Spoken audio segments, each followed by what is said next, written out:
Hello, this is Sophie Lawson from sophielawson.com, and this is episode 8 of the So Free Art podcast, which is a little podcast I do each week about art and things. And this one's going to be all about thoughts. I realised a few years ago when I started drawing just how powerful thoughts are, and it all started, basically the podcast is going to be about how thoughts are very powerful, both negatively and positively.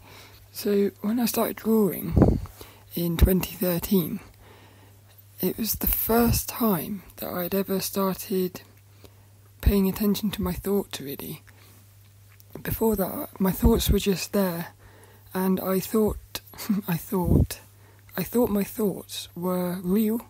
Like, I believed every single thought that was there, and because most of those thoughts had been based on negative influences and stuff, I had a bunch of thoughts in my head which were all negative, and I believed them.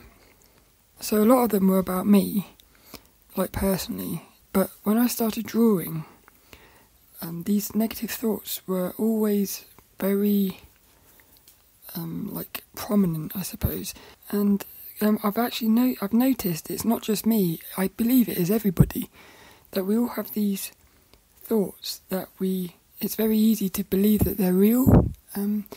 So like, I got a message on one of my YouTube videos, and I haven't done YouTube videos for ages, but I still get like messages and stuff, and on one of the videos, which was a book review of Keys to Drawing by Bert Dodgson,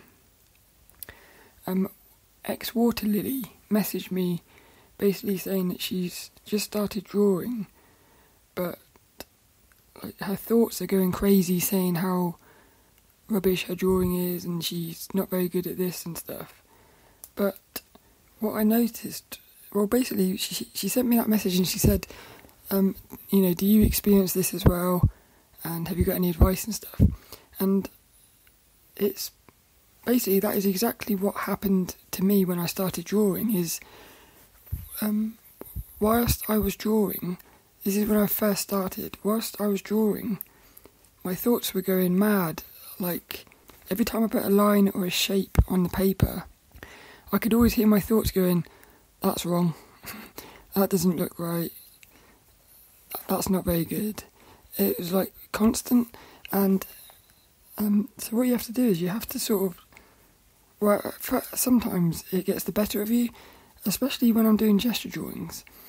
Like, it used to get really bad. I would do my gestures, and I'd notice I'd be on my like 5th or 6th gesture, which were like 30 seconds to a minute long, and my mind was going, these are rubbish, all of these are rubbish, why are you even bothering?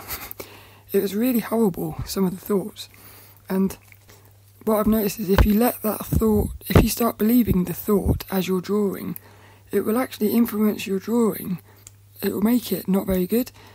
Well, it goes one of two ways. If you actually believe it, and you start, as you're drawing, you start thinking, this isn't going to be very good, then it won't be very good. Or it won't be as good as it could be, because your thoughts are making it not as good. But if you just ignore it, or just let the thought be there, and just keep drawing anyway, what happens is, at the end of the drawings, sometimes I would end the 30 minutes, and my thoughts would still be going, those were all rubbish, and I would then go and look at the gestures, and most of the time I'd be like, the thoughts were lying, because these aren't as bad as I thought they were. But it sometimes goes the other way, where you have a really good session mentally, and then you look back and it's not as good as you think. So the thing there is that you can't believe your thoughts whilst you're drawing, and so that's one example of the thoughts influencing and sort of sabotaging your drawing. But you also get the other thoughts, like say you're trying to do something like painting or something for the first time. I mean, I don't know if everyone gets this, but I'm pretty sure most people do have these thoughts. I think it's a mix of self-doubt, anxiety and stuff, and the thought is trying to stop you. I guess it's afraid that you're going to fail, So it's trying to stop you even trying. So you have to just push through it. And like I said, I've noticed that if you just keep drawing, even with the mind going crazy, you'll end up, well, what normally happens now is, because even now, like all these 5 years later or something, I still have the thoughts there at times. They're saying, you know, you're not very good, this is rubbish.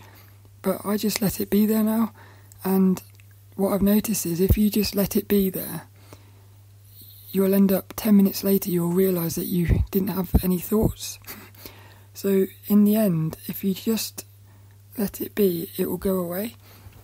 But the really interesting thing, and this is why I love art, is because it, like everything you learn in art, not just the drawing, but all of the mental side of drawing, it all actually plays into real life. So once I started realising that my mind was lying to me, when I wasn't drawing, I started, because I also started meditating about 6 months after I started drawing, and during the meditation I started realising that a lot of negative thoughts were coming up, and I started thinking, well, if the mind is lying to me while I'm drawing, and I can prove that by finishing a drawing and it not being as bad as what the thoughts were saying, and like if you have the negative thoughts saying, you know, you can't paint, you can't do this, and then you end up doing it, you kind of prove that the thoughts are lying to you. And so I started thinking, well, if they're lying to me there, maybe they're lying to me all the time. And that's when you start doing experiments, and that's when I first started being able to overcome OCD, which I spoke about in one of the other podcasts, because you started realising, like, OCD used to make me do things like, I'd be walking around outside and it would say, if you stand on a pink pavement, something bad will happen. And after you started realising that the thoughts are lying to you, when I went outside I would start challenging this belief. So, and it goes back to, I heard a quote on the TV, and the bloke said, something bad might happen, but it might not. And that was the first time I had really understood that you can challenge thoughts. So I did that with the OCD, and I was able to overcome that by doing the opposite of what the OCD wanted me to. And there was a period when I thought, I'm going to end up becoming like an inverted OCD. So in other words, I thought the OCD thoughts would stay there forever, but I would end up doing the exact opposite of them. But what actually happened with that was that the weird OCD thoughts just sort of stopped. And every now and again I still get the odd one where I'll find myself wanting to touch my fingers in a certain order, but I can just stop that now because I realise that you don't have to do it. And I know OCD is a very weird thing, because when you realise how stupid, I don't know if stupid is the right word, but you realise how silly it is to be doing these things. But when you're in it and when you're suffering with it, you just can't help it. But the reason I'm talking about this at the minute is because I've just recently started going to work as myself, which is wearing my female clothes and everything. And during this last week, I went to because I work 2 different jobs, and since the last podcast, I've started going back to my other job, because we had a 4-week holiday. So I've just started going back there as me. And the first day that I went there, my thoughts went into overdrive, negatively, and I got into work and I was already slightly on edge, thinking, are people going to be, what's everyone going to say? Because everyone there is really nice and we all talk to each other, so I knew that I was going to have to be talking to people at work whilst I was now presenting as Sophie. So I was quite scared about that. And when I first got to the job, the boss was outside, and my negative thought, it popped into my head and said, she's looking at you as if you look bloody weird. And I don't know if she was, but that's what my mind said. And then, because I've had suffered from like this body dysphoria. What's it called? Body dysmorphic disorder, I think it was. One of the things I used to do with that was I would look in the mirror, but I would look in the mirror to confirm a negative thought. So say the negative thought said, for instance, your eyes look evil. I would look in the mirror to prove what the negative thought was. And it was actually my gender therapist who said, next time you look in the mirror and tell yourself positive things. So again, it's all mental really, and it's a case of flipping the negative thoughts around. So like, I can look in the mirror now and be okay. I actually like what I see in the mirror. But this one time during the week, just after I'd seen my boss, I looked in the mirror with the negative thought of, she thinks I look weird. And so I looked in the mirror and I just ended up believing the thought that I looked weird, and I had a bit of a mini sort of like panic period, I suppose, where I thought, what the hell am I doing? And I wanted to sort of run home, but it got the better of me, that one, and it lasted for about an hour. But then one of the other bosses, because there's a few bosses, like a deputy, she came over and said, she didn't know that I was feeling weird or nothing, but she said, you look really nice. And I said, thank you. And I don't think she realised how much she helped me there, but like, she really made me feel a lot better. And this is what I'm saying, like, the thoughts are stupid, because like, if you look at it, even if she did think I look stupid or whatever, it doesn't matter, because I know I don't look stupid. And so that's really what matters. So like, logically, I knew that thought was lying to me to try to, I don't know what it was trying to do. It was trying to sabotage me, I think. And it got the better of me for about an hour or so. But then what's really funny is I'm currently reading this book called Rebel Buddha by Dochen Rinpoche, and I'll put a link in the show notes. And what happened was, I was feeling a little bit negative about myself after going to work like that for the first time, and it was all because I was nervous and had let the negative thoughts sort of snowball and get bigger. But then I got onto the ferry, opened this book where the bookmark was, but I accidentally turned it to the wrong page, and the first thing I read was once we wake up enough to see through our confusion, we see that even our problematic thoughts and emotions are, at heart, part of this pure awareness. And that changed everything, because in that moment I realised that even though these negative thoughts are obviously even though these negative thoughts are like horrible and uncomfortable, they are actually part of the process.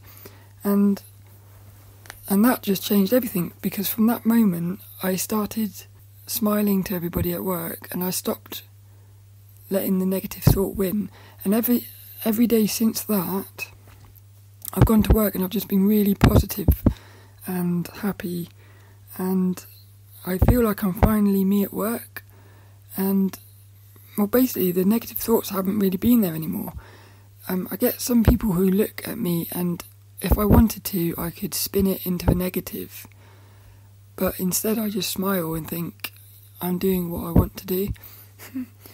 And the really funny thing is, like, when I went to work with that negative thought, it felt like, because the negative thought had made me believe it, it felt like everyone was looking at me weird. But when I went to work with the positive thought that I'm myself now and it doesn't matter what anyone thinks, and so once I had replaced the negative thought with these positive thoughts, suddenly everyone started smiling at me, and I've had everyone been really nice this past week since that day. So it again makes me feel like the negative thoughts will create a negative world for you, you know? It's really weird. And it just shows how powerful the thoughts are. And like today, I got the bus to work, and quite randomly, there was a girl from the transgender support group that I go to called Bex, and I wasn't even supposed to get on this bus. I only got on this bus because it came before my proper bus, so it was so random. And I sat down with her, and she was talking about how she's just started art therapy, and she said she never thought she could draw, but she realises now that she can. And she's also talking about how much better she feels about herself because of drawing. And I said to her, like, people don't realise it, but anyone can draw. It's all mental. Most of drawing, in my opinion, is mental, and it all goes back to just overcoming these negative thoughts. And the only way to overcome them is to challenge them, and then you prove that they're not real, and then you replace them with positive ones. Then you just let the positive thoughts snowball, and it starts creating a positive world for you. And then because you've got a positive world, you have more positive thoughts. You see? But it doesn't mean the negative thoughts aren't there anymore. Like earlier in the week when I went to work, the negative thought can pop up. But the way I look at it is because you've now got so many positive thoughts there, they will actually overcome the negative one. So what I think is you would have a negative thought, you let it in, it might do some damage for a couple of hours like it did with me, but somehow, what I say, the universe will help you. Like when I picked up that book and it was on that quote, or like when Michelle said, that's the deputy, like when she said you look really nice, she had no reason to say that. It's almost, to me, it was like the universe was saying, Sophie's struggling here with a negative thought, let's have this, I'm going to make this deputy say a nice thought to help her. That's what it feels like. Because it all does go into the spirituality of it, where I do believe that like the positive thoughts are channeling the universe. Sounds mad, doesn't it? And the reason it goes into with the universe is because I recently watched a video. It's to do with the universe, but also science, because what I'm realising is science and spirituality are actually merging, and I'm convinced they're going to come together soon.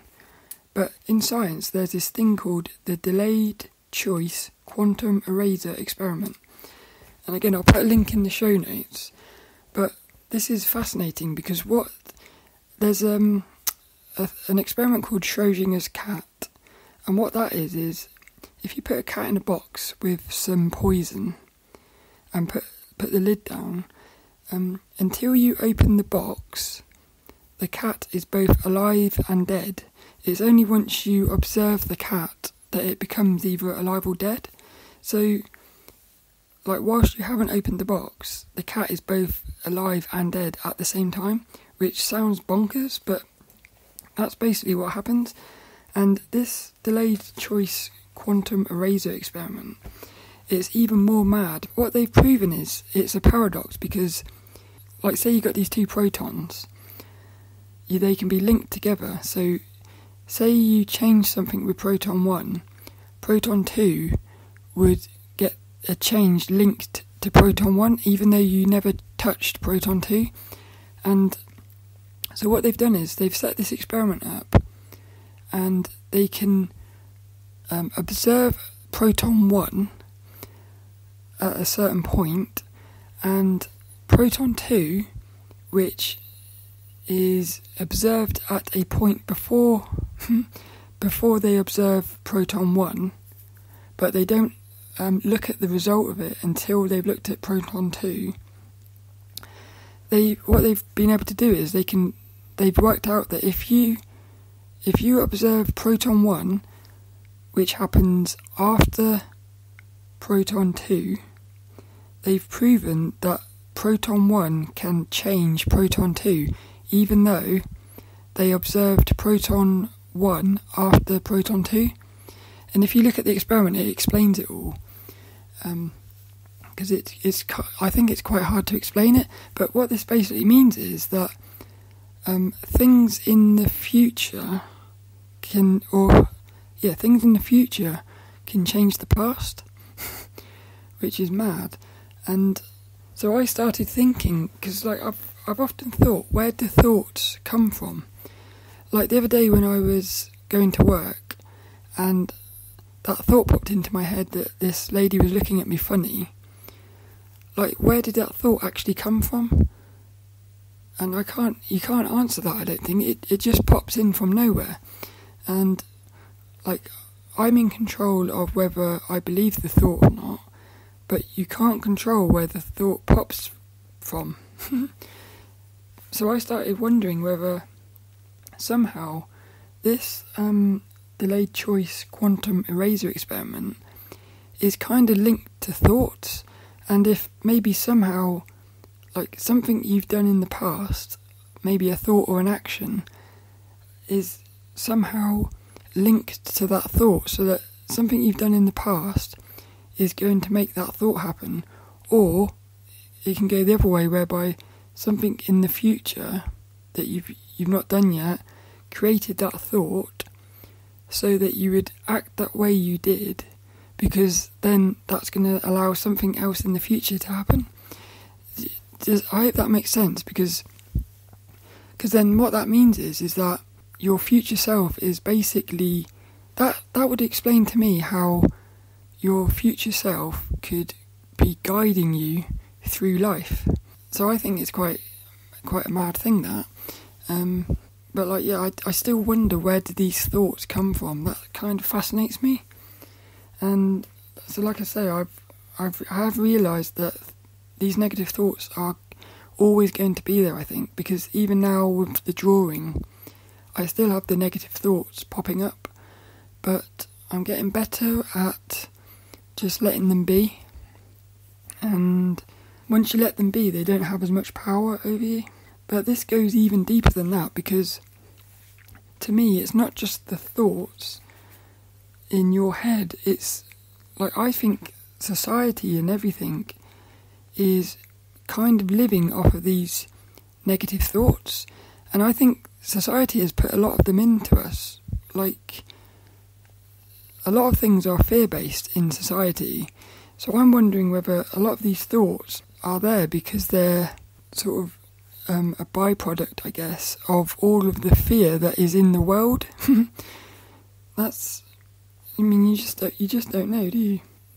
And then something else happened today, because I've just got back from swimming, and again, this is all based around the thoughts.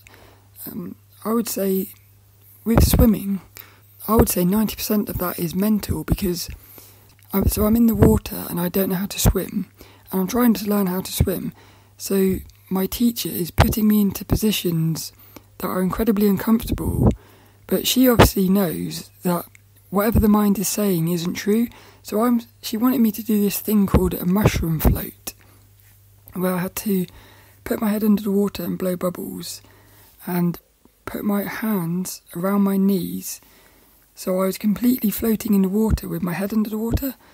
And I tried my best to do it, but today I couldn't do it for that long, and I couldn't do it today.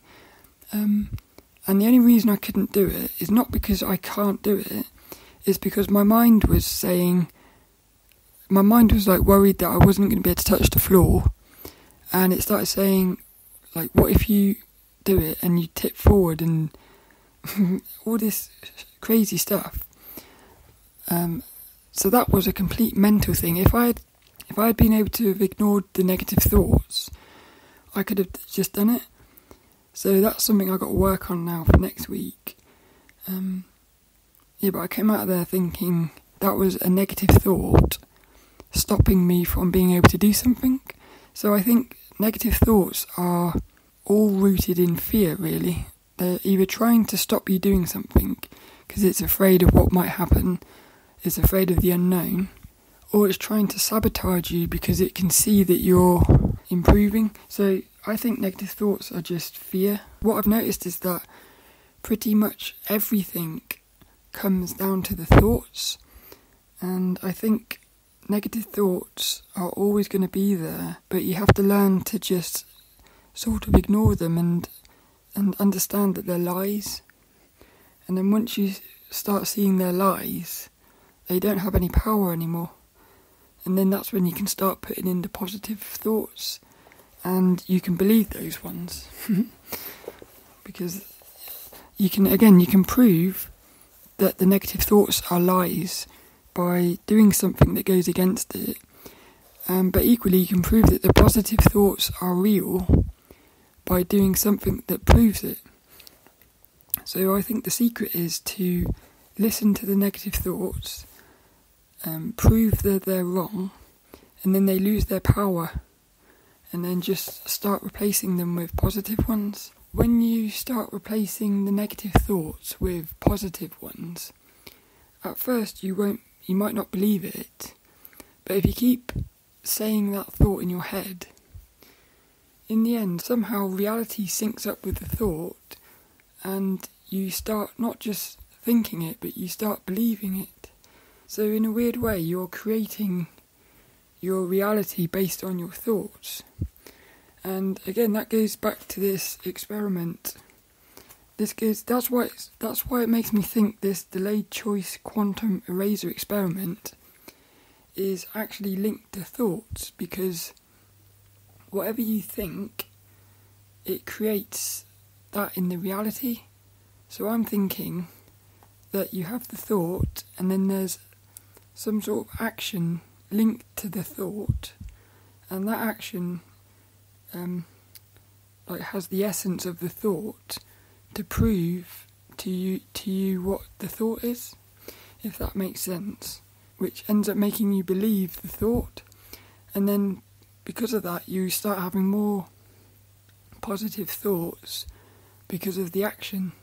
So it kind of starts snowballing. But like I say, it doesn't mean that the negative thoughts aren't still there.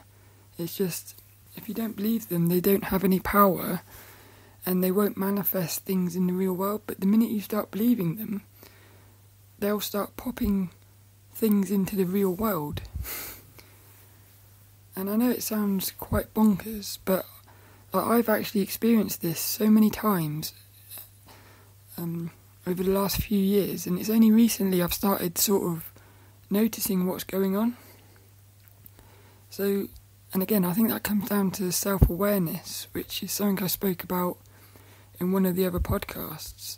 When you start being really aware of your thoughts and what's happening in the real world, you start realising how much they are linked together, and how much power these thoughts have over your reality, both positive and negative. So that's this week's podcast. It's all about thoughts. You can tell me what you thought about it by visiting the website at sofreeart.com, or you can send me a message at sophie@sophielawson.com, and you can find me on Twitter at sophielawsonart, and on Instagram at sophie.lawson. But I haven't been on social media much lately. I've been reading a lot, and actually I'm still reading that book, Sophie's World, which I spoke about last week, and I wanted to put a little quote in here because I thought it was quite funny. So this book is a story all about philosophy, but it's like two stories in one, where it's following this girl called Sophie who's getting mysterious messages from somebody who she doesn't know, and this person is explaining to her the history of philosophy. And it's a really good book because you're trying to work out who and what's happening to Sophie, whilst at the same time learning all about philosophy, which gets you thinking. But one of the quotes in here is all about God. It's all about, well, to me, it says that God was transgender. So what it says is, this person is talking to Sophie, and he says, "It was an ancient Christian and Jewish belief that God was not only a man, he also had a female side, or Mother Nature. Women too are created in God's likeness. In Greek, this female side of God is called Sophie. Sophia or Sophie means wisdom. And that was something, I just thought that was really cool. So God was a transgender person whose female side was called Sophie. Lovely. I actually looked online about this because I like to check things. And I found this other quote as well, which said, it was talking about how, I'll put a link in the show notes to this, because the article was called, Was God Transgender or something like that? And they were talking about the Bible and how it references people as he, and then 1 minute it will say she, and it also calls people they, as if they are both genders. And this, what I read on this little website thing was, it said, why would the Bible do this? These aren't typos. In the ancient world, well-expressed gender fluidity was the mark of a civilized person. Such a person was considered more godlike. In ancient Mesopotamia and Egypt, the gods were thought of as gender fluid, and human beings were considered reflections of the gods. So therefore, that would mean that we are all gender fluid. And I've actually said that before to my gender therapist. I've said before, again, it goes to society. I think society forces you to be either to be either male or female. But I think deep down, everybody is really a bit of both. Like somewhere on the scale, they're either more towards the female or more towards the male. But because of society has created this thing where you have to be either a male or a female, that's what actually confuses people, and so they feel like they can't properly express themselves because we're led to believe that you have to be one or the other. And that was something I struggled with for ages. And so again, it's just another one of the, I guess that comes down to the thoughts as well. You know, you think you have to be one or the other, and you believe it until you actually go outside as your true self, and you realise that it's okay to be who you are. You don't have to be something that everybody else is telling you have to be. So I just thought that was a really cool quote, and like I said last week, I absolutely love that book. It's a really thick book, but I'm really just fascinated to see what's going to happen. So that was this week's podcast. I hope you enjoyed it. And this week's quote goes to Pilgrim. And the quote is, "If you realised how powerful your thoughts are, you would never think a negative thought." Peace, Pilgrim.